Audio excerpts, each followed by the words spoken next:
This old guy DIY technique has to do with modifying a tow hook to be used as a recovery hook on the back of a vehicle.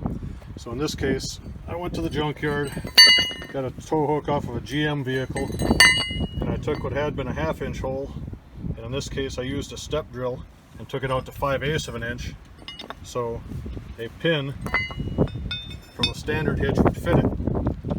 And now I can take this thing and put it here up to the hitch and have a hook. So I'll hook it up and show you what it looks like. So that's what it looks like when it's in place. And I imagine the capability on this thing is about 10,000 or so.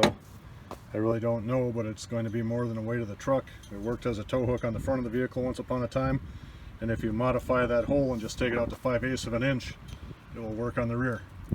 So I hope this idea helps you. If so, please give me a thumbs up and subscribe. Have a good day.